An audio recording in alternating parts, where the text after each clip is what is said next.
Good morning or good afternoon, coaches. This is Coach Anthony Williams, founder and CEO of Connected Athletics. We are a startup company based here in Austin, Texas, where we're focused on connecting student athletes with other student athletes, connecting student athletes with college coaches during the recruiting process, and more importantly, helping student athletes successfully transition from high school to college and then either into a career in pro football or into the career of their major. We've got another exciting prospect on the podcast today. Spencer Hawthorn is a class of 21 quarterback from San Antonio Johnson High School here in Texas.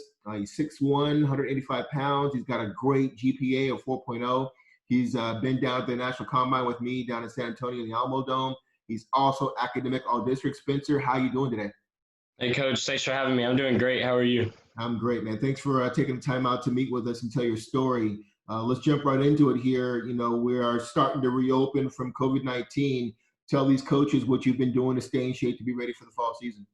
So me and my best friend, we built a weight rack out of 4x4s, and then I went out and I mowed a few lawns and went out and bought some weights that we could find off of a used site. And so we've been really utilizing the weight rack. And then I've been very fortunate. I have a Vertimax platform to use. And so I've been doing a lot of speed and conditioning stuff because the fields have been closed down on the Vertimax and then in the weight room or in our weight setting. Okay. And then what about, obviously, you as a quarterback, what are you doing to get your throws in, working your footwork and your technique? So I've been setting out cones. I have a small 30-yard plot in front of my house. And so I've been setting out cones, and I'll get wide receivers to come up with me and just catch, and they'll run tops of routes or low routes, and I'll work through the cones. And I've been doing a lot of band work to get my release quicker. And then I've been working more accuracy than anything because ball speed and everything has been increasing naturally. So I want my accuracy as best as possible. So I've been working on aiming right for the chin, and we'll rep and rep and rep until I hit the chin every time. Okay, great. Well, let's talk about the most important thing, which is your academics. You've got the tremendous 4.0 GPA. Talk to us about the importance you put on your academics. So school, I really like to build relationships with my teachers because I feel like when I build those relationships, then they're more understanding of a strenuous football schedule and workout schedule. And I set aside 2 hours a day. Depends on if I want to wake up early and work out or if I want a late workout. I'll set aside hours either in the morning or the afternoon, and I'll do work. And especially with COVID and everything, with the online school, I've been making sure to plan my workouts around Zoom meetings with my teachers. And then I've been doing my work. Normally, I knock it out Monday, Wednesdays, and Fridays because of the way they're giving our workout. Spencer, I love that one of the things you said is about, as you know, time management is critical in being a successful student and student athlete. For some of the players and maybe some of your teammates that are out there that wish they had a 4.0, talk to them about the importance of how you manage your time to make sure you're taking care of the academics, the workouts, and being a son and being part of your family. So it's really understanding your limitations. So I make sure that I know that school is above everything, and I'll communicate with all of my teammates that way. I'll say, hey guys, like I have a test coming up, so can we bump the workout an hour back? And they're always really cool about that. And some of them are taking the same classes as me, so they have to take the test as well. But my mom's a biology teacher actually, and so she's really big on the school part. So she'll make sure to check in with me normally every other day. She'll say, "Hey, I noticed you didn't do so well on a quiz. What happened?" And we'll talk through it. And my dad, he's really good with math and history and stuff, and so we'll talk through that. I'm very fortunate to have him helping me, and as well as my mom in the science aspect. And so I'll definitely rely on them a lot. And anytime they're free and I'm free, we work through stuff like that. But other than that, it's really just making sure you have a set amount of time that you want to dedicate to every day to doing your academics and schoolwork. That's a great plan. I love hearing that. Talk to me about with the 4.0. Are there certain favorite subjects you have? Are you a math guy, science guy, English? What? So I've been very inclined towards the science field. My mom was a biology teacher, and as a kid growing up, I'd grade her papers, and so I learned a lot about biology that way. I just sit down and help her, and so I came in freshman year, and when we had to take biology when it was required, I breezed through that pretty easily because I already had a very good background subject with it, and I think I came away with like a 90 in that class. And it was a pre-AP course, and the teacher was actually an AP teacher, but she was teaching freshman bio, so that was cool. But I took AP bio this year, and the teacher was amazing. And with my mom's help, studying and everything, we she had all these books that I could use, and so I really delved into that. And I I think science would be my strongest, but I really like engineering as well. So I take math very seriously, and math comes pretty easy to me as well once I figure out everything that's going on. So besides your mom, who's had an influence you and your dad, take this time out to shout out some of your teachers at Johnson High School who've had an impact in keeping you on that 4.0. So Mr. V, he's my bio teacher. He's probably been one of the coolest teachers I've ever met. He cares about his students, and he's very, very hard on us. We've never had an off day, but every day feels like it's just a fun day because of the way he teaches and structures everything. And then I had a teacher my freshman year who really helped me out. Her name was Miss Bio. Probably one of the best math teachers who really made me love math because middle school I had I had a struggle, I guess, in math. I mean, it was more of a studying problem. I didn't want to study for math because it always came naturally for me, and then when I finally got to studying for it, it was harder. And so Miss Bio really helped me out there, and she's always been caring and loved her students with everything she had, and that was just an amazing thing. So shout out both Mr. V and Miss Bio. Like it, man. I appreciate that. As we talk about learning, tell these coaches, what is your preferred learning style? Are you more of a verbal guy, visual, or physical? I'm very hands-on. I like if you tell me one thing, I can normally, if you put it in front of me, I can do it really well. But I think my best learning style is a physical style, a more upfront approach where I can, if you tell me something and then show it to me really quick, I can knock it out and figure it out, and it'll be set in my memory. Okay. So am I, is sounding like, is biology a possible major when you get to college next year or no? I think that's going to be one of my big things. I want to do maybe like a biomechanical engineer or something along those lines, but I'd want to get my biology degree first and then explore other avenues after that. Okay. And then what kind of career after football's over, whatever that is, or do you plan on starting, do you be an entrepreneur and doing your own thing or working for another company? Entrepreneurship has been a big part of my family. Actually, recently, my dad's been a part of a few entrepreneurial investors, and so I've really, really gotten into that side of the business aspect, and I've really been like leaning towards an entrepreneurial type business where I can work through everything and manage my own company as well as invest with others that will have the same mindset as I do. Is it sounds like you plan on minoring in maybe business or finance to kind of help that out or no? I really do plan on minoring in business. My dad discussed that with me 2 weeks ago, and he told me that it would be really smart to do that just based off of everything that I can learn from that, and it'll open up avenues that I wouldn't have known existed if I didn't get a business minor. Okay, so with the biology engineering focus, has that helped you limit certain schools that are strong in that major across the country or no? So like Penn was very heavily emailing me and stuff and talking and inviting me to camps. And I know they have the Wharton School of Business, and I talked to my dad about that, and he really, really, really likes that. Yeah. They're very prestigious there, and so I'd really like that. And then just different schools that have a good science program has also interested me a lot more than schools that don't. Okay, that's awesome. Hey, let's transition a little bit. So, to you as a player, tell us as you go into the season, what are your strengths and what are some of the things you're working on constructively as you go into the fall season? So I've really been working on becoming a better leader for the team.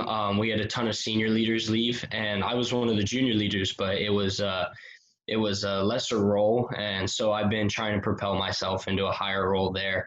And I want to bring the whole team together. And I'm really big on competitiveness. So every time we get a chance to work out or somebody posts a workout video on our team chat, I'm always pushing the players to do better, and so I'll make sure to fire them up. And me personally, I've been trying to lift and increase my weight goals.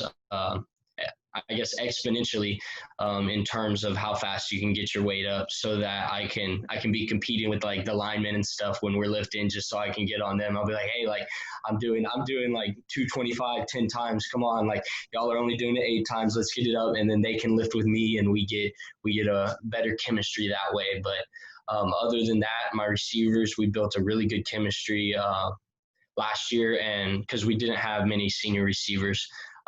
We built a really good chemistry over the 7-on-7 season and then in season. And so I've just been trying to get them out more and more and get them more and more exposure through videos and stuff, and like telling them like, hey guys, like let's get a video up, and so we can send to some coaches and stuff. And we've really been pushing that way. Tell me, as a quarterback, you're having knowledge of not just your responsibility, but the line, the receivers, the running backs. I talk to a lot of players who watch video, but some of them don't really understand the importance of what you're looking for in your video. Tell these coaches, as a quarterback, when you watch video, how does it help you prepare for that game Friday night? So I learn a lot of like the tendencies of different DBs or linebackers, and so I can make my read keys off of them. So if I see them step up, and I've watched 8 or 10 videos of them, every time they step up, they're going to sit right there. I can know it's going to be a give, or I can dump it off over their head if I'm going to hit a slant really quick. And same with like DBs, when I'm watching them stare straight at me, I'll know, okay, like they're gonna come forward, or they might just sit right there in a zone. And then I'll be able to really get a better understanding of how I'm going to throw it off of their backside, or if they're in a man situation, I'll know if like it's a fade ball, I'll have to hit it back shoulder, because this DB has this type of speed, and the way he covers, he's very physical and stuff. But other than that, defensive breakdowns, that's what I normally start off with. And so I'll understand if they run majority zone or man. And then if it's like cover 3 or we call it cover 8, but it's really like a cover 2. And so once I figure that out, I'll get down to the individual players and how I can exploit their style of play to better fit our receivers. And then play you on your inside shoulder. So hit him with a stem, and then get upfield and go cross, like if it's a post or if it's a slant. And it really has helped majorly. Great. Let's talk about the front line, O-line. I mean, do you also study different pass rushers and get with the line like, hey, that kid's pretty good. Are we gonna rub him? Are we gonna double him? I mean, talk about the pass rush perspective of watching film. So we had a really young line this year, and it was a whole bunch of teaching and them understanding like, hey, like these guys are more of a brute rush versus this guy's going to use his hands and he's going to try to get around you. So I was always talking to them about, hey, if you see number 99, if he's on your inside shoulder, he's going to shoot that gap, and you're going to want to push him out, depending on if we had a bucket step or if we had a zone step, is what they call it. But we really bonded that way. Actually, it was kind of cool because I could pull them aside, or like in the huddle, be like, hey, like with scout team defense, this guy, he's going to be like this in scout because he's not the actual player, but in the game, he's going to come rush you harder, and he's going to push your shoulder out so he can get around you. Make sure you close your shoulder off and keep him in. And so I've been really on the guys about that. And then we watch film together, actually. And so when we see like a twist or a stunt, I'll point out the tails, and so they can see that in the game. But when we go against scout team and stuff, the scout team players don't really know that twist and stunt their tendencies. Okay. Well, Spencer, tell me, how do you define leadership, and how do you plan on leading in your senior year at Johnson this year? So I'm more of a vocal leader as well as a show you leader. So I like to get a really good combination of both. So I think leadership is something that you are inspiring others and you're keeping them motivated and competing with them the whole time. And so I've really been big on making sure the guys know, like, I'm going to compete with them. I don't care what position you're at. Like, I know I'm the quarterback, but if I say like I can run a route better than you, then I'm going to get on them like that. And I feel like I motivate them that way. But this year, I really want to take a more physical approach. So I want to show them in the weight room, like show like I'm working. My quarterback coach says, don't let them see you sweat. So in the weight room, you're sweating and everything, and you're getting it on. But when you get out on the field, they're not going to see you sweat because you outworked everyone. And so I've really been trying to use motivational messages to get the guys on the same page as me, like that. So like I texted some of the receivers a couple weeks ago. We were going to go do cone drills and stuff. We didn't even throw. And I was like, hey, this is so they don't see you sweat. And they were like, what does that mean? I explained it to them and everything. And they were like, oh, okay. And they got behind it. And that's what I really want to show. I want to inspire more than I did last year. And I want to motivate more than I did last year. You know, Spencer, a lot of people talk about the quarterback position, that it gets too much credit when a team wins and too much of the blame when they lose. How do you manage those highs and lows as a quarterback in high school? I have a short-term memory when it comes to the negative aspect of the quarterbacks, because everyone will blame it on the quarterbacks, even the players do, and I'll take it and I'll accept all the blame. But when it comes to our success, I want to defer to everybody. I'll say God is the number one factor in this, and then I'll defer to my linemen and my receivers, because those guys, they make a quarterback look great. And so I'll always shout out the receivers that did great, and then the linemen that did great, and then I'll even shout out the defense, because defense wins championships according to our coaches. So I'll shout out like the linebackers. I'll be like, those linebackers, they were really like enforcing the line and stuff. And I really always try to get my teammates involved more than I am involved.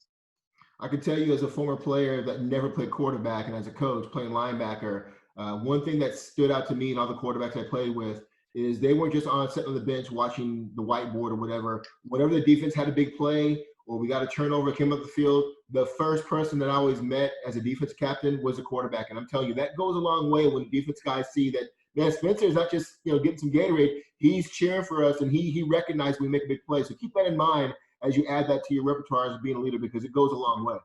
I love that. Yes, sir. My best friend, actually, he's one of our DBs, and I had probably the majority of my friends were on the defense, actually, linebackers, DBs, D linemen.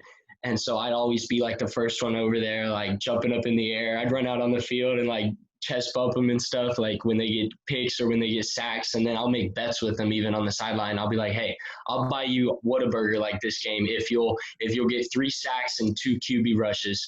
And they step up when it comes to Whataburger. They love it. That's nice. That's nice.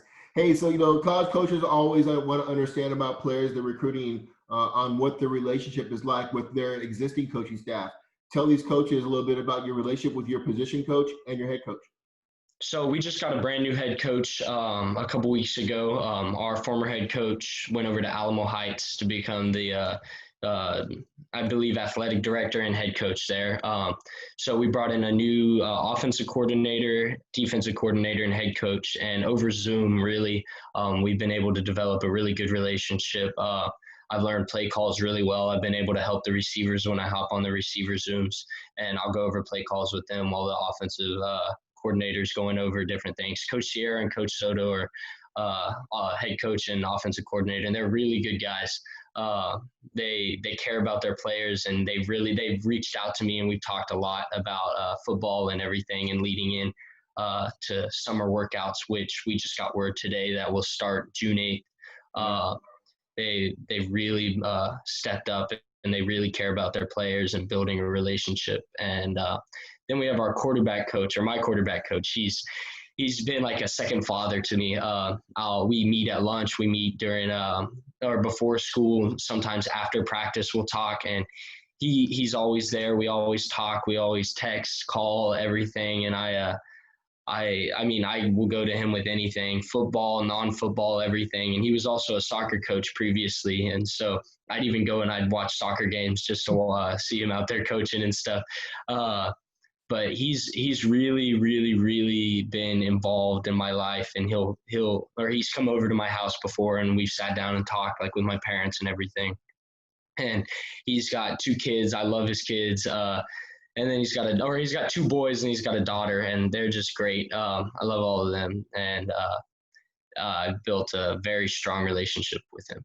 Well, I can tell you, I happen to know Coach Soto because he came from San Marcos up here and hosted some events Did. there. You are getting a great guy. Coach Oh Soto yeah, genuinely cares about his student athletes in his program. And so I think he that, I don't know does. your previous coach, but I know that Coach Soto is going to take it to another level there and be very successful. He's good people, I can tell you that. He is. I've only heard good things about him. I've had many coaches and strength and conditioning coaches, and all of them, they all called me as soon as they found out he got the job, and they were telling me all great things. And then I watched a few of like his podcasts with different player or people, and he really has a set core values that I just love. Yeah. Before we move on to the next subject, let me ask you this. What quarterback, either in college or in the NFL, do you pattern your game off of? Who do you look up to and try and emulate? So in college, when Baker Mayfield was in college, I grew up an OU fan. My dad went to OU, so I really liked Baker Mayfield. And as he's gotten in the NFL, he's kind of plateaued. But I've watched like quarterbacks like Will Greer and like Drew Lock and people like that. I like their style of play where they have a rocket arm, but they can also get out of the pocket and they can move around when needed. But if I really had to say like my all-time favorite quarterback, it'd be Drew Brees. Okay. I love his style of play, his leadership, work ethic. I mean, that dude cares for all of his teammates. He cares for all of his coaches and his community in general. And that's the type of leader I want to be and the person I want to be. That's a great example. Drew Brees being from Awesome, and I know him very well and his family. So that's a great one. You know, Spencer, overcoming adversity is a big part of being a student athlete. Tell these coaches about a time, either personally or dealing with football, where you had to overcome some type of adversity. So we in our playoff game against Brandeis, I was running down on punt because I'm also the deep snapper, and I'm running down, and we had repunted because our punter had gotten hit late, I believe. So I'm running down, and the guy goes to fair catch it, and so I step to the right of him, and the guy chasing me hits me in the back, and I tore everything in my knee, my ACL, MCL, medial lateral meniscus, my ALL, which I didn't even know I had. And that was really tough. I didn't walk for 2 months, and I had to sit out on all the workouts. I was just crutching around school. I probably got more of an upper body workout than I ever had before on the crutches, built the triceps and the biceps like no other. But I really tried to not let it slow me down. I tried to get around as best as possible, and I made sure my teammates knew I was coming back stronger than ever. And so I would go to PT 3 times a week for 2 hours straight in the morning. I wake up at 6 in the morning. I'd be there up until right before school started, and I'd run across to school, and I'd be ready to go for school. But I recovered very well.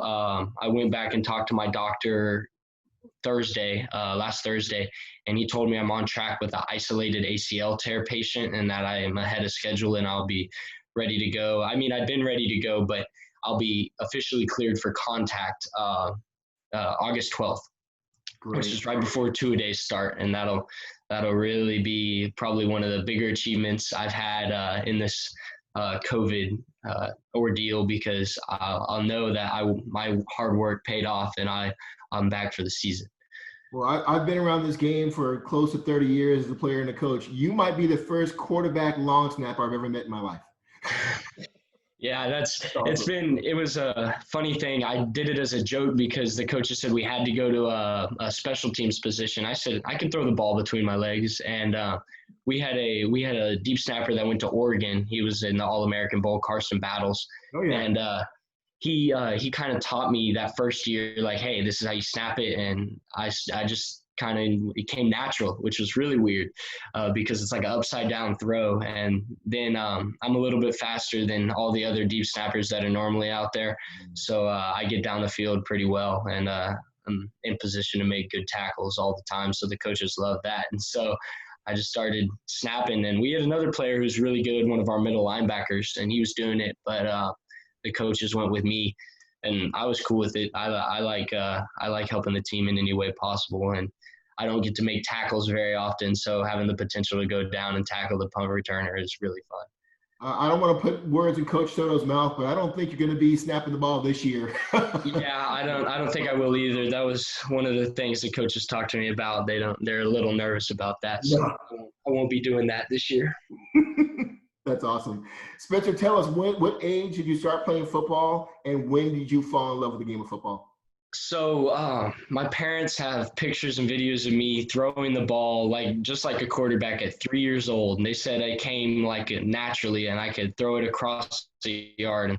And I don't remember that, but when I was 7, I started playing on a 10-year-old team because I was just as big as all the guys, and I started off playing left guard. Because I was one of the biggest guys on the team. And I mean, I fell in love with just every aspect of the game. I fell in love with the brotherhood, the bonds, the workouts. I loved, which is really weird. Nobody really loves this, but I loved when we would go out in the summer and we'd have to just run laps on laps on laps around the field. And I would be messing with my friends. I'd be running past them, slowing back down to get by them. And I fell in love probably just from the moment I was born. I went to my first OU game at 6 months old, and from then on, I've been at football games around San Antonio and Oklahoma for years, and I've never, ever lost any love for the game. If anything, it's grown twice as strong, and it's pretty hard to say that when you love it so much. But I mean, it's been probably the best thing that's ever happened to me, building me as a leader and as a person. Yeah. Spencer, describe to these college coaches that will watch this podcast, how would you describe yourself as a competitor? I will outcompete anybody in my head. I'm very confident in my abilities, and that's where that whole Baker Mayfield thing came in from when he was in college. Besides a few mishaps he had, the way he competed, a lot of people saw it as cocky, but I just viewed it as confident. He had extreme confidence on the field and his ability, and now his mouth was a little too much, and that's not me, but his competitive style, that's exactly how I want to be. If I see a quarterback doing something really good, I'm going to work my hardest to be better than him.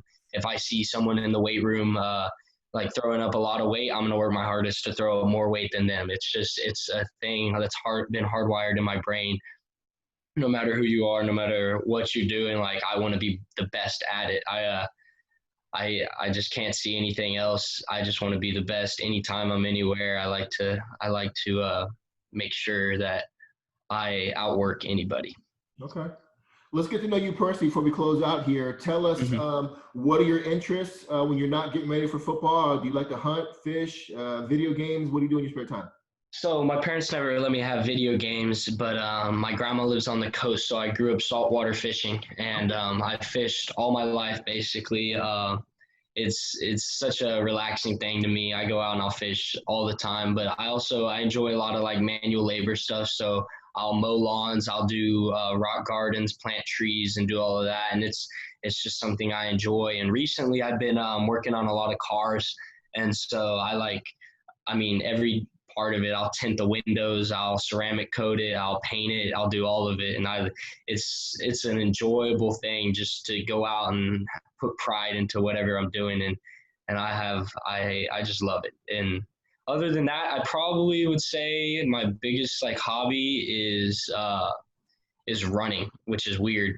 Like I'll go out and I'll run miles just for fun. Like it's something that relaxes me, it calms me down, and it keeps me in shape. It's a big plus there. But that really started from my neighbor who's, I think he's an All-American in track. He is like the fastest 800 in mile time in Texas.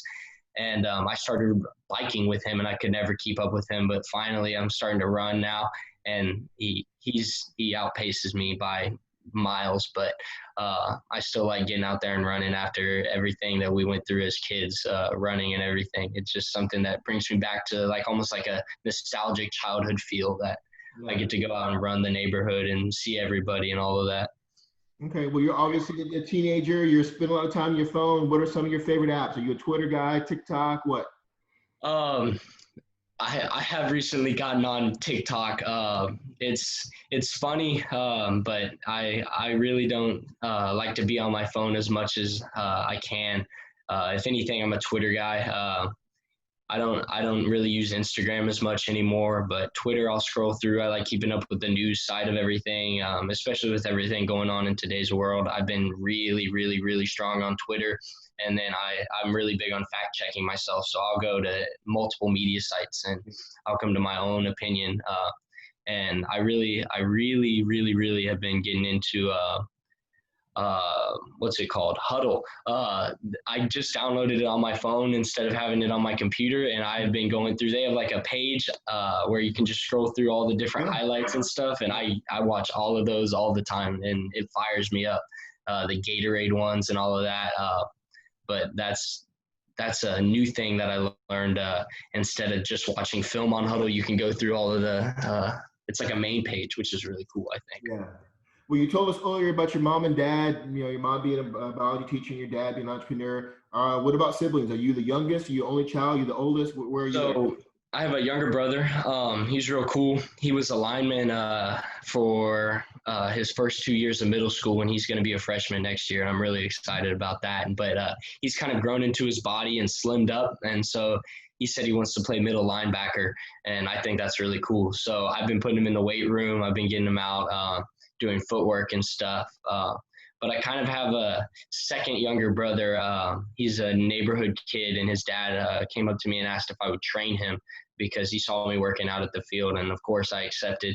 And so every Monday and Wednesday we meet up and we go out to the field. I'll get the ladder out, I'll get the cones out, and we'll just work footwork and cone drills. And he wants to be a DB or a running back, which is an interesting combination. But he's really coming along nicely, and we built a really special bond there because we'll go out and we'll run together. Like when for his warm up and stuff, we'll run blocks around run the block. And he's really cool. I loved seeing him grow up and everything. And I get my brother out there too, and he'll come out and he'll work out, and it's just a really fun and competitive environment. Okay.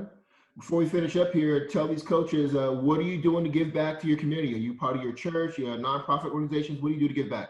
So I'm a part of my church. I'm very heavily involved in my church, and I love them. We do a thing called Mission Arlington. We go up for a week, and we spend it up in the Dallas Arlington area, and we put on almost a mini VBS at apartment complexes, as well as handing out food and donations and stuff. And then I'm also very involved in the SA Food Bank. I'm wearing their shirt right now. Yeah. I love the SA Food Bank. Everything they do is great. And we actually got to do a food drive up at Johnson last week, which was incredibly cool. We raised, I think, $5,500 and had over like 2,000 pounds of food come in. And it was just an insane amount of support from the community, which I loved. And I just love giving back and helping others that are less fortunate, no matter what. That's one of the most like rewarding things I've ever been a part of. Okay. Well, we gotta get you back to work here, but before we finish up, Spencer, we talked about it earlier. Tell these coaches what your elevator pitch is. Give you 30 seconds to tell these coaches what you're going to bring to their program if they recruit you. So if anybody recruits me, I will be the hardest worker on the team. I will make sure to be the best leader, best possible person you could ever have on your team. And I will bring the biggest drive and dedication to a team that anyone has ever seen. I'm very confident in my abilities to lead a team and help a team grow and compete. And I have a championship mindset to where I will take any team as far as it'll go, and I'll push the players as hard as they will go in order to be the best we can be. And I'll build the best relationships with every coach possible. That's awesome, Spencer. Well, hey, Spencer, I look forward to seeing you play and seeing you get healthy from your injury. If you need anything, please reach out to me, and continue to be safe. And we'll see you during the fall. For sure. Thank you, Coach. Thanks. All right. Talk to you. I'll talk to you later.